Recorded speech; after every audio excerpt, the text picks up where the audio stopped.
Salam sejahtera kepada para penonton. Nama saya ialah Trivini, seorang wartawan dari Chenpa. Hari ini saya akan menumurama dengan Zuliana, Daksha dan Rufina tentang kemakmuran Sabah menarik pemodal asing dan Sabah sebelum penguasaan SBUB, Syarikat Borneo Utara British.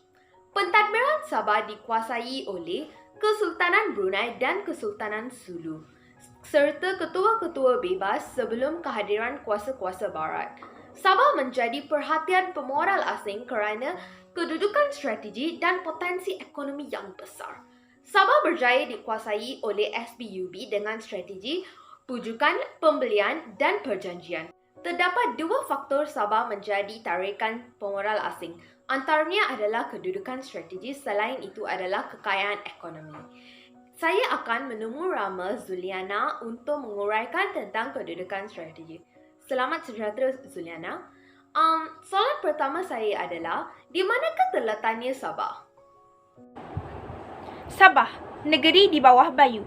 Negeri ini terletak di tengah laluan perdagangan antara China dan Singapura.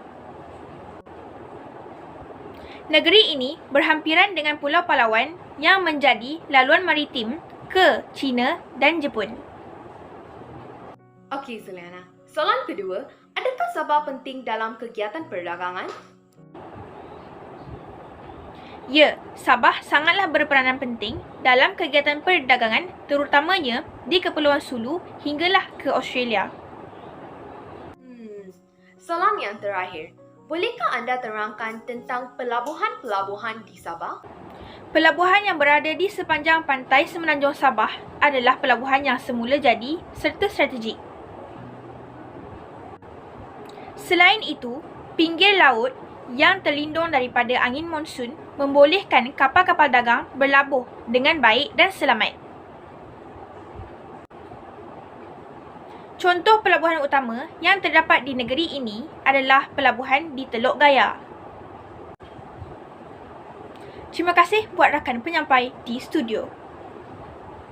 Terima kasih Zuliana bahawa penjelasan yang jelas. Selain faktor adalah kekayaan ekonomi, saya akan menumurama Dakshaini untuk menguraikan tentang kekayaan ekonomi. Selamat sejahtera Dakshaini. Soalan pertama adalah, apakah hasil-hasil ekonomi di Sabah? Terima kasih buat penyampai di studio. Antara hasil ekonomi yang terdapat di Sabah adalah seperti sarung burung, sagu, rotan, getah perca, gamat dan juga sirip ikan hiu. Soalan kedua, bolehkah anda jelaskan tentang sarung burung? Sarung burung mendapat permintaan tinggi oleh pasaran Cina. Keadaan ini menyebabkan pedagang barat minat akan barangan Cina lalu menjadikannya barangan dagangan yang penting untuk dibawa ke China. Soalan terakhir adalah, bolehkah anda menerangkan tentang indigo dan kapas? Di kawasan lembah dan dataran, terdapat tanaman indigo dan kapas yang hidup subur.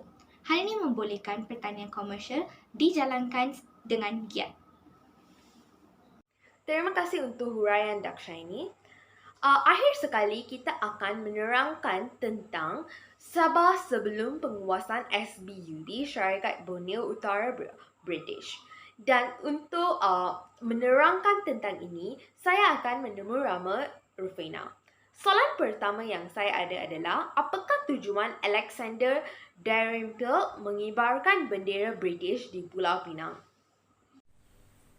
Selepas membuat perjanjian dengan Kesultanan Sulu, Alexander Dalrymple mengibarkan bendera British bagi menggambarkan bahawa kawasan Pulau Belambangan menjadi milik British. Soalan kedua, apakah sebab British meninggalkan pulau tersebut? British meninggalkan kawasan tersebut kerana mereka menghadapi banyak masalah, termasuklah serangan Lanun. Soalan ketiga adalah, apakah yang jadi kepada usaha James Brooke untuk meluaskan daerah kekuasaannya?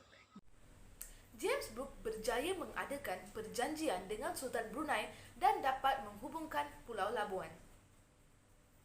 Dan soalan yang terakhir adalah, siapakah Gubernur pertama Pulau Labuan? Selepas Sultan Brunei menyerahkan kawasan Pulau Labuan kepada British dengan perjanjian 18 Disember 1846, James Brooke dilantik sebagai Gubernur pertama Pulau Labuan. Terima kasih Rufina. Saya berharap semua penonton mendapat maklumat tentang kemakmuran Sabah menarik pemodal asing dan Sabah sebelum penguasaan SPB. Terima kasih.